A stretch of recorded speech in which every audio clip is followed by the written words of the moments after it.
Bismillahirrahmanirrahim. Assalamualaikum warahmatullahi wabarakatuh. Innal hamdalillah nahmaduhu wa nasta'inuhu wa nastaghfiruh wa na'udzu billahi min shururi anfusina wa min sayyiati a'malina. Man yahdihillahu fala mudilla lahu wa man yudlil fala hadiya lahu. أشهد أن لا إله إلا الله وحده لا شريك له وأن محمدا عبده ورسوله يا أيها الذين آمنوا اتقوا الله حق تقاته ولا تموتن إلا وأنتم مسلمون وقال يا أيها الذين آمنوا كتب عليكم الصيام كما كتب على الذين من قبلكم لعلكم تتقون وقال النبي صلى الله عليه وسلم من صام رمضان وفي رواية من قام رمضان إيمانا واحتسابا غفر له ما تقدم من ذنبه أو كما قال صلى الله عليه وسلم. أما بعد, alhamdulillah summa alhamdulillah ma'asal muslimin wal muslimat jemaah salat Aisyah dan tarawih Masjid As-Safi yang dirahmati oleh Allah Ta'ala. Semoga kita masih semangat untuk sama-sama mendengarkan beberapa mutiara dari ayat Allah dan hadis-hadis Nabi Muhammad sallallahu alaihi wasallam. Tidak berpanjang lebar jemaah sekalian, kultum atau kajian singkat kita pada malam yang berbahagia ini adalah kita mengangkat tema dunia ini sudah tua. Kita hidup tidak dipungkiri adalah di penghujung zaman, di penghujung akhir umur dunia ini. Nabi Muhammad sallallahu alaihi wasallam dalam riwayat yang sahih sallallahu alaihi wasallam bersabda, "Bu'istu ana was-sa'ah kahataini." Diutusnya aku, kata Nabi Muhammad sallallahu alaihi wasallam, dengan hari kiamat. Jarak diutusnya aku dengan hari kiamat seperti ini, kata Rasulullah. Beliau mengacungkan jari telunjuk dan tengah kemudian dirapatkan. Jadi begitu sangat dekat, sangat dekat. Sangat begitu dekat dengan diutusnya Rasulullah, berarti kita telah hidup di penghujung akhir zaman dan dunia ini berarti sudah sangat tua. Dunia ini sudah sangat tua.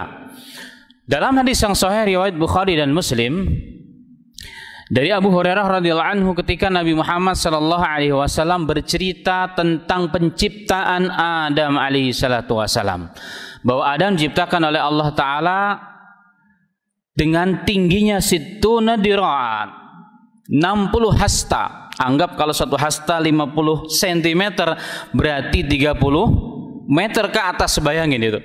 Subhanallah, ini menara kita cuma berapa meter? Ini 30 meter, subhanallah. Lebarnya berapa? 3 sampai 4 meter. 6 sampai 7 hasta. Jadi kurang lebih 3 sampai 4 meter lebarnya bapak kita Adam alaihi salatu wasalam.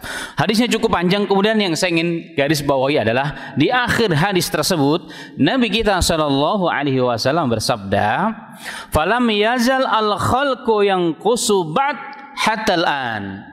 Dari semenjak nggak tahu berapa ribu tahun yang lalu Nabi Adam diciptakan oleh Allah, diturunkan ke bumi karena beliau diciptakan di luar surga, dimasukkan dalam surga, kemudian diturunkan ke bumi. Dari semenjak itu tidak ada yang tahu dengan sahih berapa umur dunia ini, berapa umur sepeninggalan bapak kita Adam alaihissalatu wassalam.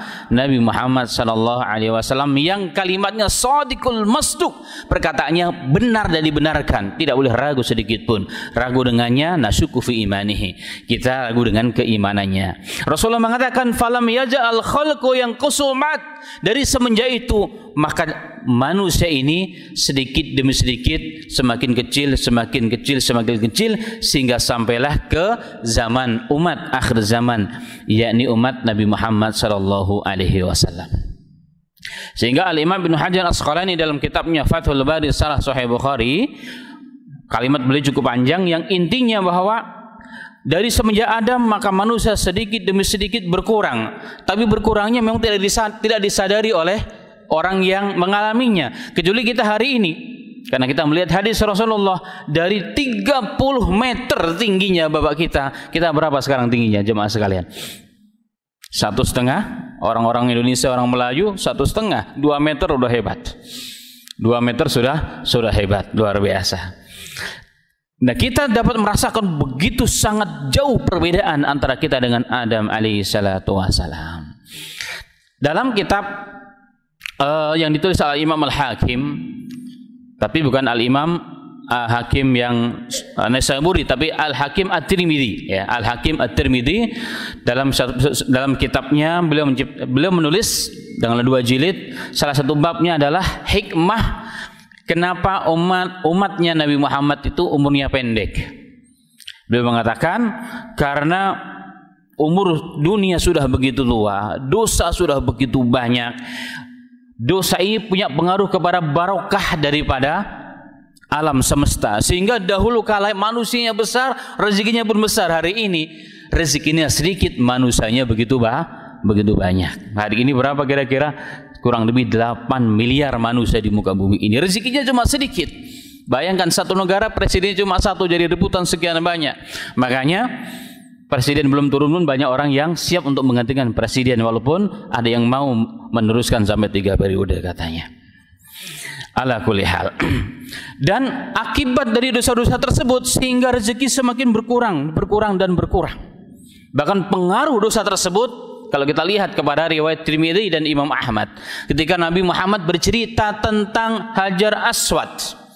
Hajar Aswad adalah satu di antara batu yang ada di muka bumi ini yang katanya turun dari surga, kata Rasulullah. Dulu warnanya putih, bahkan dalam riwayat beberapa teks hadis dia lebih putih, abyadu minal laban, bahkan lebih putih dari susu. Tapi kenapa jadi menjadi hitam? Karena dosa Bani Adam yang begitu banyak. Dari sekian tahun, beribu tahun dosa yang begitu banyak sampai menghitamkan kesannya batu yang putih, lebih putih dari susu menjadi hitam gelap gulita. Ya, bapak-bapak semua sudah melihat, bahkan yang belum kesana pun kita hari ini kita bisa searching, kita lihat bagaimana Hajar Aswad. Kenapa dikatakan Hajar Aswad? Karena saking hitamnya. Dan ternyata dahulu pertama kali turun katanya itu warnanya putih dalam riwayat Tirmidzi dan Imam Ahmad. Dulu warnanya putih, bahkan lebih putih dari susu. Karena itu Al-Imam Al-Muhib At-Tabari dalam nukilannya beliau mengatakan tentang Hajar Aswad ini ada pelajaran penting bagi kita yang berakal. Jika dosa saja bisa merubah kesan warna sebuah batu yang putih, tadinya lebih putih daripada susu, menjadi hitam yang sangat luar biasa. Dan dosa itu jika kepada benda saja berkesan, maka kepada pelakunya, kepada kita akan lebih berkesan. Maka ini sesuai dengan hadis Rasulullah yang lain. Rasulullah mengatakan dalam hati manusia itu jika berbuat dosa, maka ada satu titik hitam dalam titiknya. Jika tidak beristighfar, tidak bertobat kepada Allah, tambah hitam sehingga menjadi hitam lenggam. Kemudian sinyalnya tidak mampu melihat kebenaran itu. Karena udah saking hitamnya, sehingga al-Imam, kalau bahasa Imam Ibnu Jauzi, berarti hatinya sudah mati. Khatamallahu ala qulubihim wa ala sam'ihim. Itu termasuk dalam ayat tersebut. Sehingga hari ini kita lihat ada orang yang sudah dinasihati dengan baik, dengan kasar, dengan kematian, dengan musibah, tetapi tidak sama sekali terbuka hatinya. Kadang-kadang kita heran. Pertanyaannya, kenapa? Di mana? Kok tidak bisa berubah, enggak bergeming dari perbuatan dosa ini? Tidak takut dia, bahkan bangga dengan dosa. Jawabnya adalah di sini, karena hatinya telah menghitam dan jangan-jangan sudah terkategori qalbul mayyit, hati yang sudah mati. Jadi kembali kepada bab, maka hadis yang saya sampaikan tadi ini menunjukkan dunia ini memang sudah tua sekali.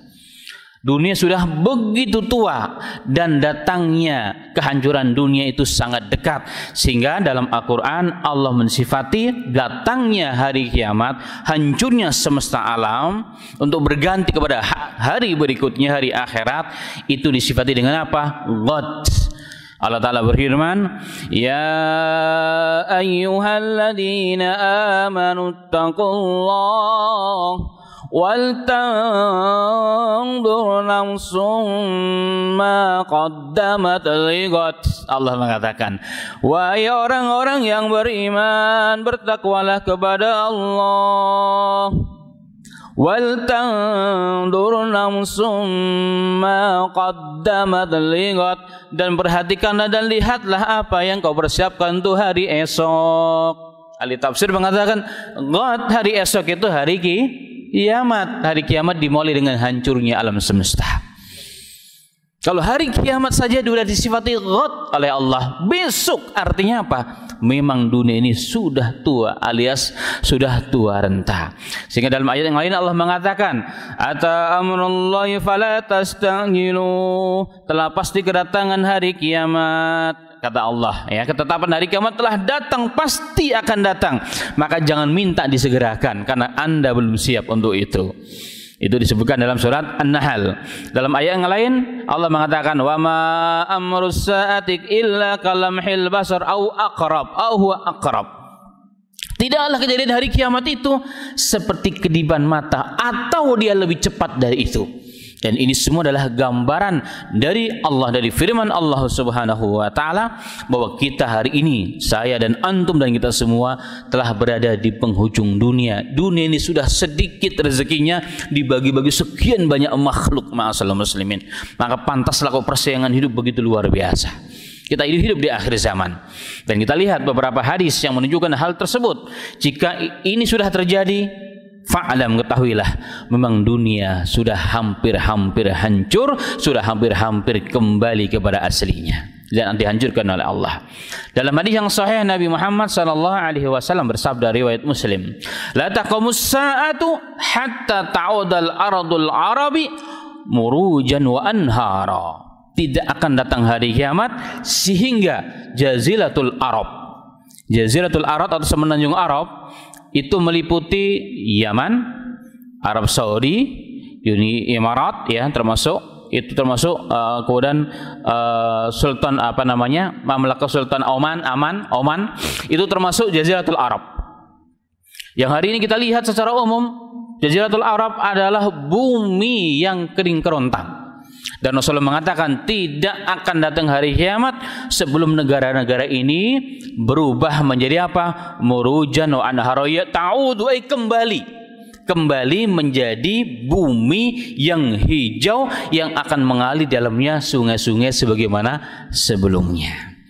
Nah, kalimat Rasulullah ta'udu, kembali, berarti dahulu memang seperti itu.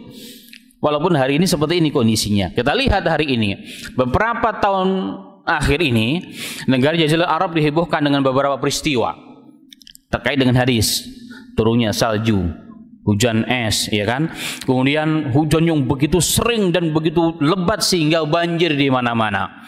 Ini semua jelas merubah kondisi alam di sana. Makanya kalau kita searching di Google, kita lihat di searching Google Map, negara-negara Jaziratul Arab sudah mulai menghijau. Sudah mulai menghijau, ditambah lagi ini di masa Saudi Arabia, MBS, ya, Muhammad bin Salman. Beliau sedang melakukan program yang dianggap penghijauan terbesar di dunia ini. Beliau sedang melakukan penghijauan terbesar di dunia ini dengan proyeknya yang sangat luar biasa, ya, dengan proyek yang sangat luar biasa, Green Riyadh Project, di mana akan ditanam 7,5 juta pohon. 7,5 juta pohon. Kita lihat satu pohon di Saudi itu satu keran. Beberapa tahun yang lalu, masih ingat awal-awal saya masih kuliah di sana, ada teman mukimin yang cerita kepada saya, ada tetangganya, dia bercerita kemarin habis nabrak sebuah pohon dan dia harus menggantikan pohon tersebut seharga mobil. Kenapa? Karena memang sangat susah untuk tumbuh pohon di wilayah itu di zaman itu. Tapi hari ini kita lihat ma'asal muslimin, Masya Allah, di semua jalan negara Arab Saudi lah, kita bicara Saudi yang memang kita sering ke sana Bapak sekalian, di kanan kiri sudah mulai menghijau. Bahkan di Riyadh sendiri, ya tadi MBS sedang mempersiapkan Riyadh sebagai satu di antara 100 kota di dunia yang akan menjadi kota terbesar dan terindah yang diakui oleh dunia. Sehingga beliau melakukan proyek ini yang sangat luar biasa. Bahkan beliau menyiapkan 100.000 semak belukar di kanan kirinya wilayah sana. Semak belukar, kalau orang Indonesia mah susah ingin menghilangkan semak belukar, di sana dengan susah payah ingin menghijaukan Arab Saudi.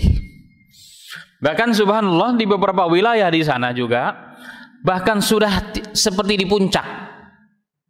Air sudah deras mengalir di beberapa wilayah, di wilayah Arab Saudi sudah seperti puncak.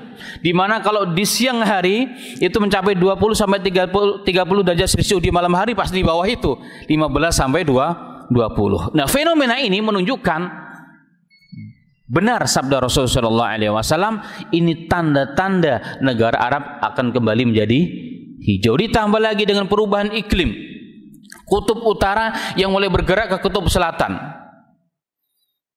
Itu juga merupakan salah satu proses alam yang akan menguatkan sabda Nabi kita Muhammad sallallahu alaihi wasallam.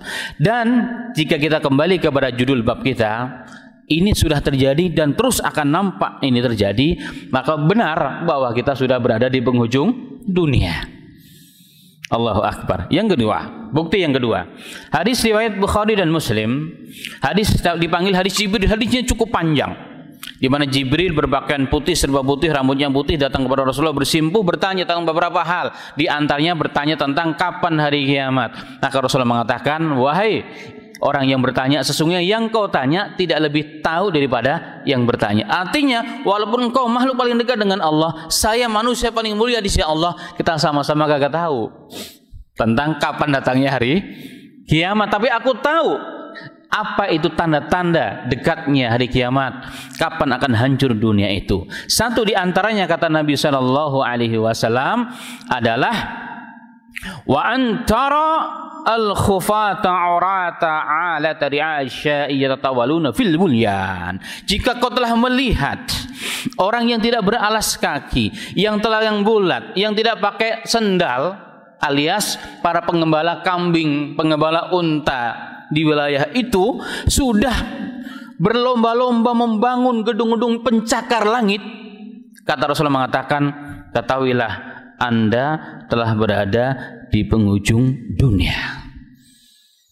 Kita lihat, ya, kita lihat jangan di sini, kita lihat ke sana dulu, ya kan. Dubai adalah negara Uni Emirat yang pernah mempunyai gedung yang paling tinggi di muka bumi ini. Yang paling tinggi di muka bumi, berapa yang kira-kira berapa tingginya? 818 meter. Subhanallah. Di mana di dalamnya terdapat 30 ribu rumah dan 9 hotel termewah yang pernah ada di muka bumi ini. Itu Dubai. Tapi sekarang mau dikalahkan dengan Saudi Arabia. Di sekeliling kanan kiri Haramain pun luar biasa, ya, apa namanya, hotel-hotel pencakar langit. Bahkan salah seorang pangeran yang terkaya katanya, ya, salah seorang pangeran terkaya yang ada di Saudi, Pangeran Al-Walid bin Talal, beliau sedang membangun gedung tertinggi yang ada di muka bumi ini, lebih daripada yang ada di Dubai tadi.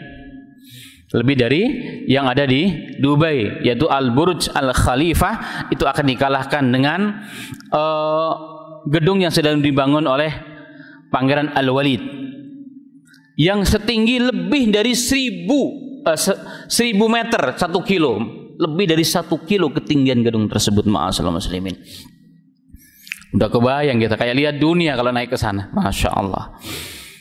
Sisi lain kita sebagai muslim bangga. Kenapa? Karena ini negara-negara Islam, menjadi tolak ukur kemajuan Islam, perkembangan Islam, kita bangga sebenarnya. Tapi sisi lain sedih juga. Kenapa? Nggak jauh dari wilayah itu, Palestina, Syria, apa yang terjadi di sana? Allahu Akbar. Di Cina apa yang sedang terjadi di sana? Di India apa yang sedang terjadi di sana? Kita sedih. Sisi lain kita apa? Kita bangga. Dan ini sudah terjadi. Ini sudah terjadi. maka benarlah sabda Rasul sallallahu alaihi wasallam, kita sedang di penghujung dunia. Yang berikutnya ma'asal muslimin, duhuril fitan atau kasrutil fitan, banyaknya fitnah yang telah terjadi, sehingga Rasulullah pernah mengatakan baina yaday sa'ah, sebelum datang hari kiamat atau ketika kita sudah berada di penghujung hari kiamat, kita terjemahkan bebas, fitanan, fitnah seperti potongan yang melap, yang potongan malam gelap gulita. Kalau kita berada di tengah hutan belantara, tidak ada lampu, tidak ada lilin, tidak ada senter, tidak ada handphone, tidak ada sinar rembulan, apa yang terjadi ma'asal muslimin? Jangankan 1 meter, apa yang 1 meter di hadapan kita, bahkan tangan sendiri pun tidak dapat kita lihat. Ini gambaran. Sebelum datang hari kiamat ada fitnah yang begitu gelap luar biasa. Akibatnya apa? Yang hak itu tidak jelas, yang batil itu juga tidak jelas. Bisa jadi batil menjadi hak, hak menjadi batil, yang benar itu didolimi, yang dolim dibenarkan. Sehingga apa yang terjadi? Agama ini menjadi permainan, akidah bisa dijual belikan. Sehingga lanjutan hadis tersebut Rasulullah mengatakan, yusbihu rajulu fiha mu'minan. Di pagi hari seseorang itu mukmin, bukan muslim, mukmin. Itu derajatnya lebih tinggi dari seorang muslim, ya kan?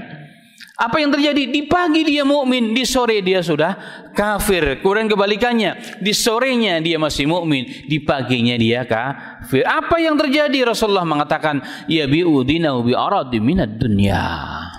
Karena dia menjual, menggadaikan akidahnya. Hanya dengan 1 miliar ya sudah deh. Dengan 1 triliun bahkan ya sudah deh, nggak apa-apa kita sholawatan di dalam gereja. Ini yang terjadi ma'asal muslimin. Apakah ini sudah terjadi? Sudah di hadapan mata kita. Berarti benar kita sudah di hadapan mata kita. Baik. Kemudian ada hadis lain. Rasulullah SAW mengatakan, apabila banyak wanita yang berbaju tapi telanjang, kemudian banyak orang ke masjid seperti naik rumah, itu sudah disinyalir, dinubuahkan bahwa akan banyak mobil-mobil sampai ke masjid. Jika ini sudah terjadi, kita sudah berada di waktu yang sudah dekat dengan hari kiamat. Rasulullah SAW mengatakan, satakunu fi akhiri ummati, akan datang nanti di akhir umatku ini orang-orang di mana mereka naik seperti naikkan berada di singgasana mereka, ya, naik, kemudian mereka diparkir di mobil-mobil. Kemudian yang kita naiki, yang dinaiki oleh orang-orang tersebut seperti di rumah-rumah mereka, singgasana mereka, tapi berjalan, dan mereka diparkirkan di depan masjid-masjid, kemudian mereka turun, mereka melakukan sholat. Ini sudah terjadi. Itu gambaran dari Rasulullah SAW adanya mobil. Hadisnya sahih. Hadisnya sahih, ya, riwayat Ahmad dan lain sebagainya. Kemudian yang kedua kata Nabi Muhammad sallallahu alaihi wasallam, dan akan muncul di akhir zaman nanti nisa'uhum kasiyat ariyat ru'usahunna kasnabil bukhtil afif, ila akhir hadis. Tetapi perempuan-perempuan mereka berbaju tapi telanjang, alias berbaju tapi tipis. Berbaju tapi bukan untuk menutupi aurat, untuk mempercantik diri. Kan begitu yang ada sekarang. Hijab itu adalah untuk menutupi kecantikan, tapi hari ini hijab itu untuk mempercantik diri, jadi fashion. Itu yang terjadi. Ini semua sudah terjadi ma'asal muslimin.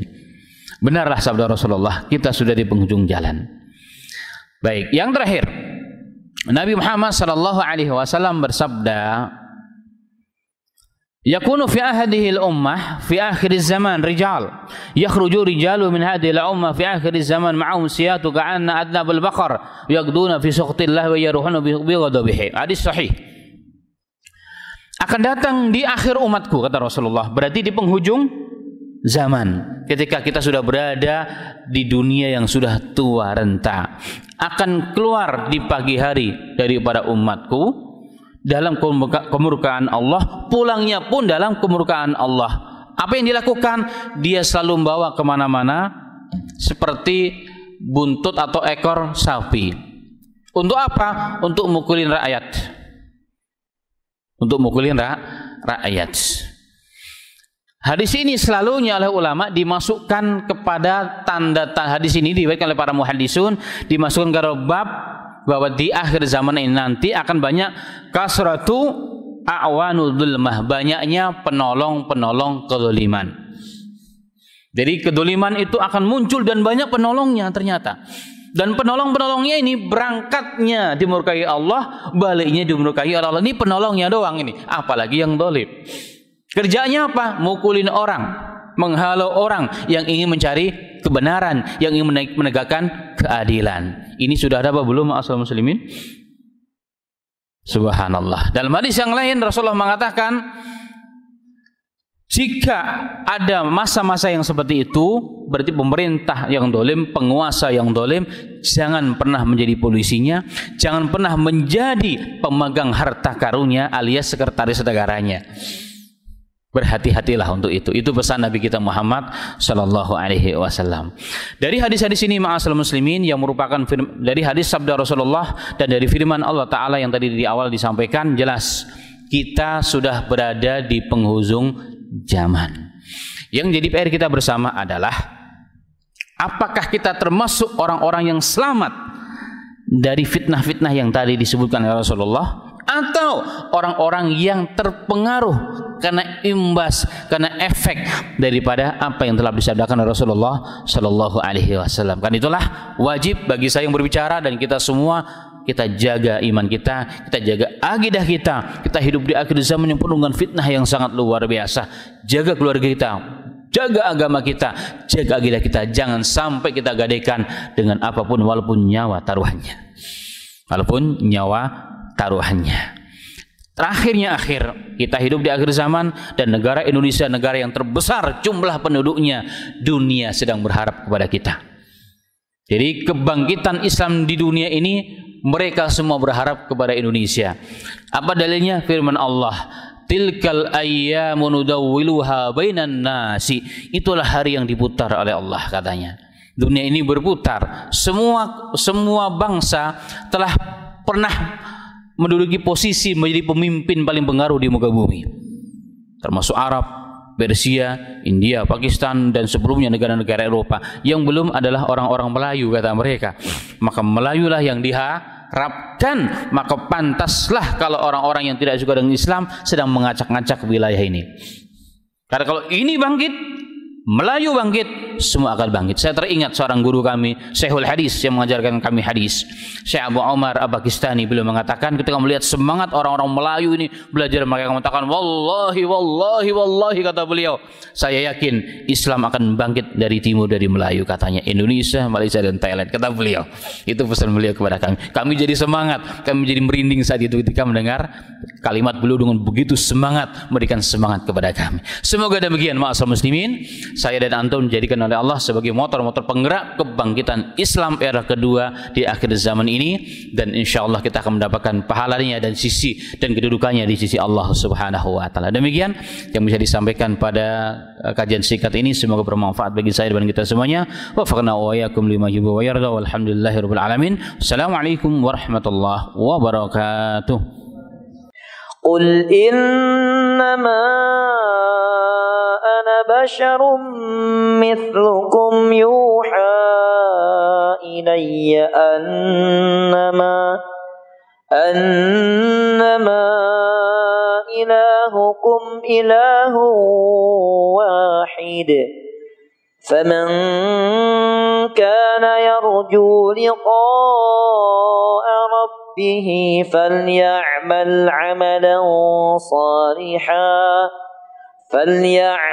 عملا صالحا ولا يشرك بعبادة ربه أحدا.